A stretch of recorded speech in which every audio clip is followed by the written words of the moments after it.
Welcome to Ep03 of The End of Everything, a weekly podcast where we explore the latest technology, trends and changes in this new digital age. I'm Euan. And I'm Ben. And today we're asking the question, is this the end of universities? Yes, gosh, okay. Alright, and we're going to kind of look at it again. It's sort of in three different Areas, weren't we? Yeah. So we're going to look a little bit into the history of universities, how they first sort of came about. Yeah. And then look into, what everyone really wants to hear, which is our experiences at universities. Yeah. Whether we thought it was a valuable experience, the sort of pressures that universities are under today. And us, the students, like, what are we sort of asking of universities? And then also like what value it holds in the future. Yeah. With sort of this technology race that we're in now and how relevant is it all. Yeah, and the future of higher education, what that even is. Yeah, exactly. What form it might take. So yeah, you've looked into the history a little bit. Yeah, so here's a fact. Go on. The oldest university in continuous operation is the University of Bologna. Bologna. In Yes, Italy. I'm sure that's how you pronounce that. Yeah. Which was founded in 1088. 1088. So, That pretty is old. That is old. And then in England, the University of Oxford, which was 1096 to 1167. Just a few So years it's quite behind. a bit of a grey area. Apparently, like, they can become universities, and then they have to be like the ruler has to sort of say like you're now an official university. There's a special word for it, which I can't remember what the word is. Who's the ruler? Well, I don't know. Back then, the king, I guess. The king. They have Or to say pope you or are now whatever. a university. Yeah, like officially. But if they're the first universities, then Yeah, how I would don't you know. know what to call I think them? basically they did that for like lots of institutions. Yeah. Like, they would do it for like, I guess, I don't know what another example Like, is. you are now a hospital. Or Yeah, you or are now... maybe a castle. I don't know. You are now a castle. Or just An sort of official castle. just taps on each Yeah. turret and just Yeah. says, "I dub thee castle." I'm trying to think what the word is, but I can't remember what the word is. No, they're good. But like, so what? But I mean, surely these first universities, they didn't, have freshmen and alpha beta fraternities, and they weren't exactly the universities of today, right? Yeah, no, they were. I mean, it was, as I said, it was kind of interesting that they still studied things like law and medicine, and all that time ago. So there's still subjects which sort of remain true. Yep. But I guess. And like, because I read a little thing about it being, it was almost like a little, it was almost like a little book club to start with scholars sort of. A glorified book club. Yeah. When a bunch of scholars coming together and having a bit of a chin wag. Yeah. I'm saying, are you intelligent? I'm intelligent. You're not sure. I think it's probably really intelligence? similar to the big library in Game of Thrones. Yeah. Okay, this is what what is that called? Where the Grand Maesters hang The out. Grand Maesters, yeah. And they're just chilling out with their big chains and stuff like that. Figuring out that's how to what I kill the White imagine. Walkers. Yeah, I mean, that's where I actually go to for most of my non-fiction, or like most of my facts. Yeah. Game of Game Thrones. of Thrones and Harry Potter. Yeah. This is going to be a good episode. Yeah. So But yeah, so anything more on the history, or do we feel we've kind of... yeah, I was saying, like, but I guess I listened to a podcast, and it was not a podcast, a video, Yeah. a TED talk, and he was saying that they started out as quite, especially in America, like practical institutions. So the University Harvard was in 1636, was the first university in America, and sort of the people would come off the farm, and they would go to the university in their off season and learn about agriculture and all these kind of useful skills that they could then take back to their farm. So it was a way of like educating the people, basically. I'm not sure if that was Right. true in Europe, but in America that's what they used it as, and I think that's quite interesting. I think that's probably something which has stayed true in sort of more recent times. Yeah, quotation-wise. okay. So like in the off season of their harvest, they would go off to university for a couple of months. Yeah, to like study up on what the best way of Making a plough was... yeah Yeah. or whatever, fertilizing, I don't know, all this sort of stuff. But Yeah, right. so I guess that was quite interesting. That wasn't just sort of like studying for studying's sake. It was like studying for how can we practically affect the people who are coming here to learn. You know what I mean? So I mean, it's something that they could have done for years and years and years, is sort of go off to university or that they go off to college for... Yeah, I'm not sure if it was like just for young people. I suppose as you get older, you probably have more responsibilities, so maybe it's not. Maybe it was still just for young. You know, people who had the free time, like the young sons or whatever would be at those times. That's really interesting. And so I guess it's sort of transformed a little bit since then. Yeah. And I suppose one of the most transformative eras was the Industrial Revolution. Yeah. So I suppose the old model of people going off there and learning a little bit about their trades and things like that, like the family crafts or whatever it might be, coming back and continuing with their lives. Universities all of a sudden had to catch up to what was happening in the real world, which was mechanization. Yeah. Everything, people essentially becoming cogs in a machine. Yeah. And so they are learning one job really specifically so that they could do that one job really well and efficiently for the rest of their lives, which might be the next 50 years or whatever it might be. Specialization, I guess. Specialization, yeah, sure. So I guess that universities had to sort of change the way they made things to to adapt to this new way of life for people. So people could come here, learn that one specific job really well, and after a couple of years leave and never come back. Yeah, and do that. Yeah, I think that in the same TED talk he was saying that actually as well, like the car changed the way that people study a lot as well, because back in the day when transport was a lot harder, you'd make your journey to the university, it would take 2 days or whatever, by train or by horse, and then you'd study there for a certain amount of months. But obviously with the automobile, people could come to and fro every day, so you could study on like a more long-term basis, right, and sort of live and study. Yeah. Okay, that's interesting. Yeah. So I suppose that model of going to university, learning a trade or one very specific type of job, and then leaving and going away for 50 years. I mean, how different is that to today's model? Yeah, I guess even in recent times, like our parents' generation, not even talking about the 1600s.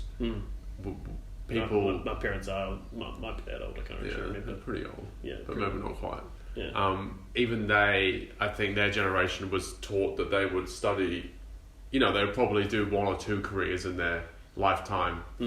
But that obviously doesn't really hold true anymore because of the way that the world moves so quickly, and jobs are becoming made and becoming irrelevant very quickly. So I think the way in which we're taught needs to change, or it probably is changing, to be more adaptable, where your skills can be taken from one industry to another or one speciality to another. I think that probably is, it's not just a university problem, it's a schooling sort of issue as well, I think, where I was listening to someone saying that people, you test kids and you say, like, learn these facts, and then you get out and you know a certain amount of things about the world, but you aren't really taught how to learn and think and be creative and solve problems in a sort of as they come at you way, which is probably a more relevant skill now than it used to be. Like, it used to be that you'd sort of get to work and they'd say, do this job, this is how we've done it, this is how you're going to do it. But now it's like, we've had this problem, how do we solve it? What's the solution? And I think that sort of shift is, maybe something which I think our generation probably struggle with, right? Is that we were kind of taught in an old model of, you're going to have a job and what's your dream job, and then you go and do it. But now we're actually in the world, it's like, oh, these jobs don't exist, or this is different to how we were sort of sold it or told it would be. Yeah, I mean, that's really interesting. I think this is kind of going to lead into perhaps our experience of universities a bit, but it's perhaps that distinction between soft skills and hard skills, or those learning those fundamentals versus the actual tools of the trade. Yeah. So I guess, perhaps the example being, if you're learning farming, you're learning how to use this plow in this field. I don't come from a farming background. Learning how to use this plow and all its intricacies. Well, I think they call them tractors these days. Anyway, versus actually learning about the land and the soil and what it needs. That's a fundamental skill. You're understanding the fundamentals of what makes a plant grow or an animal live or whatever, which is going to be relevant no matter forever. What. However, that plow. How to use plow 20,000 GTX. Yeah, I mean the 20,000 GTX plow. I mean that's probably going to be outdone by the 3,000. Yeah, exactly. Next year. So you don't want to put all your eggs in that basket. You do not, Euan. You absolutely do not. Yeah. I'm going to put all my details about farming and probably start my own podcast if you people are interested. So I mean, I suppose like those fundamental skills are, the things that last. Yeah. And perhaps I think. To be fair, I think universities definitely spend a lot of their time teaching those skills. Absolutely. Absolutely. So I think Yep. Good job. Obviously, that's and for design, we've spent the first 2 or 3 years, well, the whole time, but 2 or 3 years mainly learning design and art fundamentals, composition, color theory, all these sort of things, design history. Yep. All this stuff, which is stands the test of time, but using a specific software becomes irrelevant very quickly, as is actually already when we were working at Weta, people who are graduating similar courses now versus us only 5 years ago are already learning it completely with Houdini and parametric modeling and all these sort of things, a new way of working with this new software, which really makes you feel like a Luddite. I don't know, you know what I mean? Yeah, you feel like a Luddite pretty quickly. And it's like, what? I'm only 27. Is this a grey hair? Hang on. Yeah, it's like, how are the skills that I'm learning already being just like so majorly surpassed? Yep. Like computer AI algorithms or parametric learning and that sort of stuff. Yeah. Wasn't really a thing when we were at uni. No. Grasshopper was kind of a thing. But now it's like, this is going to be the way that people design and model things in the future. I think. Yep. Computers are going to do more and more of the heavy lifting. Yeah. So, I think that's quite interesting, but also, I don't know, it's like concerning, I guess, but not really. I suppose you just learn it. I think the world just kind of has to adapt around that. Yeah. But I think people have to be made aware when they're in university or, throughout high school and university is that things aren't going to be the same as they are now when you get out into the world. So you need to be aware of the fact that you aren't going to be prepared for the next 50 years. Yeah. You might be prepared for the next 4. Yeah. And I suppose again, like with really figuring out what obviously everyone says follow your dreams or do what you enjoy and all this sort of stuff. But maybe that hangs true more than ever, because imagine if you go to university and you spend 5 years learning something, you're like, this is going to be a sweet career, I'm going to get heaps of money. Yep. And then it's like, no, that job's irrelevant. And you're like, oh man, I didn't even like doing that. Yeah. Which would suck. Absolutely, yeah. And I guess maybe we touched on this briefly, but this is a question on so many people's mind is university worth it? Yeah. Knowing that you're paying all this money, I mean, especially in America and things like that, like it's a life investment to go to college and stuff, and if it's actually not going to be relevant for the next 40 years or whatever, is it worth going? Is there what is the alternative out there on the internet that we can just kind of learn this stuff ourselves? I know what you mean. It's I think with certain skills there are, like you definitely can do it yourself, but you also need to drive yourself to persevere to learn something, and that's takes a unique person, I think. I mean, there's always things like motivational, like you just gotta work and do it, but like The Rock, like Dwayne "The Rock" Johnson's not a normal human. Like he's some sort of freak man. He is a freak, and all these people who are like super successful. I think it's not constructive to just say, I'm probably going on a bit of a tangent, but you know what I mean? Like, Yeah. if you were to get out of high school and say, oh, I want to be the world's best designer, like, some people will become the world's best designer through just sheer drive of their own. Yep. But most people will just, like, do some drawing, but I'm shit at this, so I'm going to give up. Yeah. You know what I mean? But when you're at absolutely. university, like, you're forced, because you're spending money and spending time around designers, to, like, become at least competent at design by the end of it. And I think that's it. You're not actually just paying for the questions in a textbook. You're actually paying for the experience in the environment of university. And I think I think you and I have talked about it a little bit, but I really valued that experience. You know, and minus learning a lot of the skills, the hard skills about design. Yeah. It's still such a worthwhile experience. Yeah. As I say, like, you make your best friends there because you're hanging around people who are just really similar to you, have similar interests, obviously, and also you're spending a lot of time with them. And it's particularly in our course, we all studied as a big kind of group, collective. So, like, you spent 3 years with the same group of people, 40 people, and you became really close with them. Absolutely, yeah. And, like, you don't get that. Or it's maybe hard to find that experience elsewhere, really, like in the workplace. Not some offices probably you do. Yep. But most, especially in small companies, like, there's going to be a bunch of old people and people that you don't really get to know that well, and old people.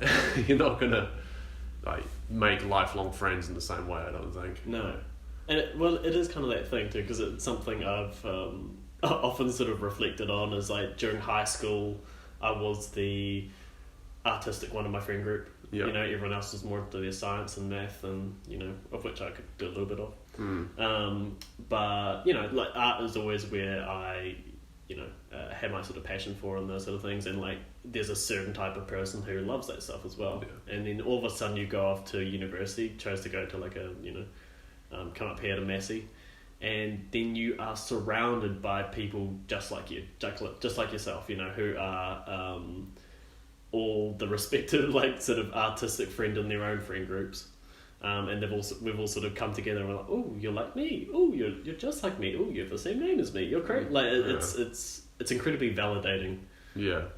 Because okay, no, there's a lot of people with the same interests as me, and it's like, and I was maybe trying to be more like my friends who had other interests, and all of a sudden, like, no, I'm going to embrace this. But also, I guess the like flip side of that is that you think you're real special when you're at high school, like, you're like the most talented artist in the world, and then you come to university, you're like, I'm garbage. I am useless. Everyone is so much better than me at this. But that's true. But I think that competitive side of me, I think that really helped me. Yeah. Being competitive with your classmates. I mean, they're all your friends, but you do want to beat them at the same time. And sometimes you're just like, oh, he did that really... the composition on that poster is really nice. Yeah. Can I do better? Like, I think it's really healthy. Yeah, definitely. I think we're both in agreement that it was a really worthwhile experience. Definitely. That you couldn't necessarily replicate without university easily. Yeah, I think it would be hard. But I guess that maybe like takes us on to the future of higher education, and can you kind of get the best of both worlds, maybe, where you're still getting a close relationship with other people studying the same stuff as you, but you're not spending thousands of dollars and learning irrelevant skills. As I listened to this guy does this thing called the Alt MBA, which is an online course for you learn marketing, and apparently it's really successful because he's done this model of it's really expensive, hard to get into, and hard, as opposed to a lot of online educational courses like Udemy and things like that, are easy, cheap, and what was the other thing? I don't know. Easy. Yeah. So basically, you have no incentive to really carry on with those Udemy courses because there's nothing on the line, and you're not part of a group. You're just sort of doing it, and then as soon as it gets hard or boring, you just give up. But with this other model, you've put money, as soon as you've paid for something, you are pretty keen to get the most of that money out of that. Right. But also you're working closely with other people, like a class, sort of like a bit more like a traditional university course. And apparently it's got a far better success rate and like far lower dropout rate. So I wonder if universities can adopt. I mean, I'm sure they do have courses similar to that already, online courses, but I think potentially in this digital age, you can, allow a lot more people to have access to this higher education, but still keep the things which are good about university. Yeah, okay. You know what I mean? Okay. Yeah, because I've watched a couple of videos about the same thing, and that's certainly the trend, which is heading towards digital classes. Yeah. That can be viewed at any time, and it has lots of advantages as well. I mean, if you can imagine any sort of tutor or professor or whoever they might be taking those classes, so much of their time has to be invested in the continuation of those classes. Yeah. So every day they've got to go in and run that class. Do it. And then the next year they have to do the entire curriculum or the entire course again. I guess that they're putting the effort in and then getting direct, output of that each time, versus the sort of new model, which is they make they put a lot of time into making some really comprehensive video courses. Yeah. Making all this content for their students that they release. But then once it's done, it's done. And they actually can spend that extra time throughout the year improving it, updating it, putting more documentation and content with all their course, I guess like working with students probably as well. Yeah, exactly. And like kind of working with them one-on-one after they've watched the course. Yeah. Which is that's really cool. Yeah. I think that you're right, that would be cool. I wonder as well, like in terms of the digital classroom sort of thing, like, as I say, like the most valuable thing that I think we got out of university was friendships and like relationships and sort of personal skills and memories and all that sort of stuff. And will we ever replicate that digitally? Like I think we'll definitely now know, will some sort of far out future where you can sort of hologram into a classroom exist, where you can make as good of friends digitally as you can in real life? Maybe, but like going out and partying and stuff like that, that's super fun. Yeah. Well, it's super fun, but it's also, I think it's really important. Like, it's those, my mum's a primary school teacher, and there's a huge focus on sort of the primary school level for these soft, emotional, social skills now. Yeah. Where there never was when we were there. Or we were at that age. This idea that you need to be sort of learning teamwork, how to work with people, and empathy at its most basic levels. Yeah. Not to say that we would be complete without that, without university, but it helps a lot. Yeah. And I think teamwork is a really big thing. Definitely. Working alongside other people, and you got to wonder how much that classroom environment helps with that. Yeah, definitely. Just being in the same class, or maybe it is a distraction in some ways, but I think, living and working beside your classmates I can imagine that's really important. Yeah, definitely.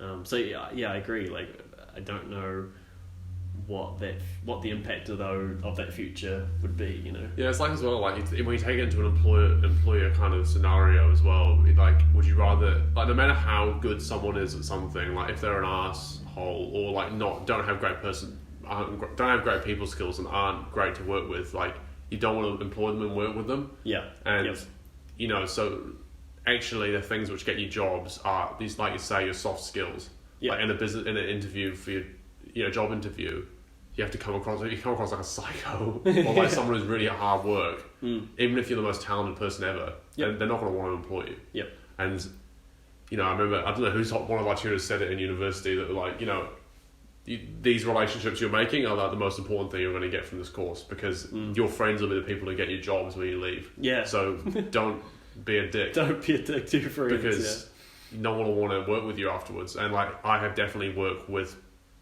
got jobs through. I mean, like you or whether it's so true. And like speaking to that, like because while I was helping out with the management of the 3D department at Weta, like that's. We had to hire a lot of people and did a lot of interviews, Yeah.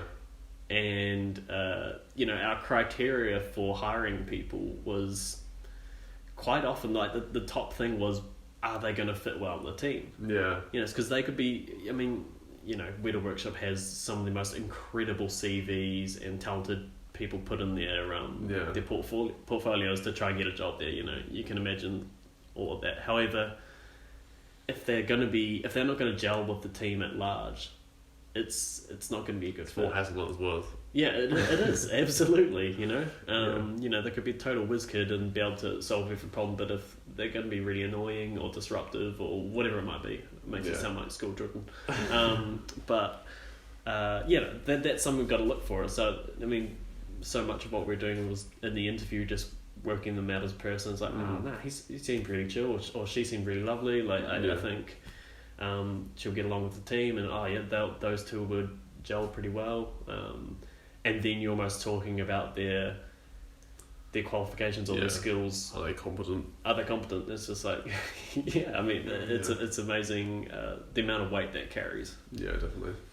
And I think, like, we did kind of gloss over a little bit, but to talk a little bit about statistically what students are wanting from university, like, I think 85.2% in the year 2015 of college freshmen said they want to be able to get a better job. That's the reason they came to university. Yeah.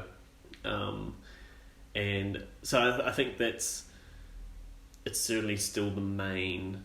Yeah, I think that's quite bizarre. Well, not bizarre, but maybe this is naive, but like I think the reason you should go to university to study something is because you want to know more about it, not because you want to get a good job in it. At least that's kind of what I've been taught and tried to follow. But then I do see some of my friends which maybe made decisions more on a basis of this job will get me a good amount of money and a good lifestyle that I want, even if it's the thing that I'm doing is not the most exciting thing in the world. And they seem pretty happy as well. So, you know, I think I sometimes definitely think, like, could I have chosen a degree or done something like become an engineer or something where, like, you're going to get a better paycheck on generally than you are as a designer? You know what I mean? Yep. Or should I become I'm not going to say an accountant, but, you know, whatever. I don't know. Yeah, an engineer is a good comparison. So, you know, obviously those people are, like, trying to make that decision of, like, what job is going to get me good money. As I say, in this changeable world, like, is that a good reason to do something? I think you should always really do something that you are passionate about and enjoy over something which you think you're going to get paid well for. But that's an interesting one too, because I think there's an immense pressure on people our age and younger to follow our passion. Yeah. And I don't know about you guys, but I did not have a passion when I was 19 years old. No. You definitely build a passion. You do, but like, but that's kind of the thing, and I think universities, they're competing for students against other universities. There's 8 universities here in New Zealand, and they're all competing for students. You know, they're essentially the engine, or the engine that runs these places, and they're all trying to sell their slogan with things like "Follow your passion" here at Massey or Otago University, and I think that's a really hard thing to put on anyone our age, to give the illusion that certain people do have a passion. They're like, I want to go here and learn this. I love this. This is what I've been doing for the last 5 years or whatever it is, and I want to do more of it. But there's a lot of people that don't have that. No, and it's a huge. And also, there's nothing wrong with that. You know, no, like, yeah. Like, I'm not saying that you think there is, but like, I definitely think if people, if you zone in on something and focus on it, you do become passionate about it, don't you? Absolutely, like, you definitely build it, and I think that's again, all those inspirational people are like, what do you like doing most? It's like a lot of people are just like, I don't know, watching Netflix and movies, or whatever, and it's like, there's nothing wrong with that. It's pretty normal, I think. Yeah. But you're right as well. Like, you can't just have to decide upon one thing and then move towards it. Well, it's a lot of money to decide on something that you kind of like, though. Yeah. So I mean, I think I did get kind of lucky, to be honest, in that settle on something. It's like, oh no, this feels like me, and like I want to learn more about this and become passionate about this. But I suppose, like you said, though, like you probably had a bit of a passion for creative fields when you were at high school. Absolutely, So yeah, I guess I mean, it seemed like a reasonably solid bet, but Yeah. I know there's a lot of people that don't have even that. You know? No, there's no easy answer for that one, I don't think. Yeah. But I was actually thinking as well, when you're talking about the soft skills, like, I know that due to automation, like a lot of, you see those charts of like, what are these jobs that are going to become automated? And like, I think there's more and more in the future going to be like, robots are really good at data analytics, whatever, engineering, that sort of thing. So jobs in the future are going to be more and more reliant on, like, the person's going to be there to be the nice, welcoming human side of the job. Yep. For example, I was thinking of a hairdresser. Like, hairdressers are not going to go out. They're one of the best jobs to be in terms of automation. Yep. Because no one wants to have their hair cut by a robot because it's kind of scary. And also, like, it's such a human job. Yeah. Like, you talk to them, like, and you're there for that interaction. And I think more and more jobs are going to be, like a cashier as well, or a checkout. The automated checkout things, they're super popular. Obviously, people use them a lot, but, it would be nice if there was a robot checkout and then, the person there is kind of a nice face to it. I mean, I don't know if that's a good example. No, but I think more and more in the future it's going to be, humans like conveying the information or the service that the robot's providing. So they're the human face to the machine. Yeah, so like universities almost need to, or not even just universities, schools and everything, like making people socially adept. Yep. More focus should be put on it almost, That's really interesting. Yeah. And I guess, kind of speaking to the future of higher education, I was watching a big video on their thoughts on where it's heading, and it's I mean, it's along the lines of what we're talking about really, but it's changing from that industrial revolution concept of when you're 19 you go to university for 4 years and you learn your trade and you do that trade for the next 50 years, and really now it's turned into a way they think it might be heading is actually you're almost subscribing to university for life. I mean, because what they're finding now is that people are changing careers every or like having 4 to 5 careers in their life, and that a lot of people are actually having to come back to university because they feel they don't know enough. So I mean, they're coming back when they're 35, 40, because they've realized all of a sudden that, oh man, computer science or like coding is a huge part of my industry now. Like, I'm going to be left behind if I don't find out about this. So they're coming back to university and taking a computer science course or whatever it might be. And lots of people are doing this. The example of the woman in the video was she was working in the with the big wind tunnels and aerodynamics at NASA. She had left, got a great job there, and then within a year she was back at university because she realised that she needed to know so much more. Yeah, it's crazy. So I think what they're saying is, I mean, it's a pretty great deal for universities, but that people would actually keep coming back to this university, and that initial cost of paying for your tuition for 4 years, that's actually paying for you're subscribing to that university to keep coming back to it during your career and keep learning more every 4 or 5 years or what it might be. Yeah, definitely. And I think like that makes a lot more sense. Yeah. In a lot of ways, Yeah, it's funny though. It's like now, if you would you be keen to go back to university? No.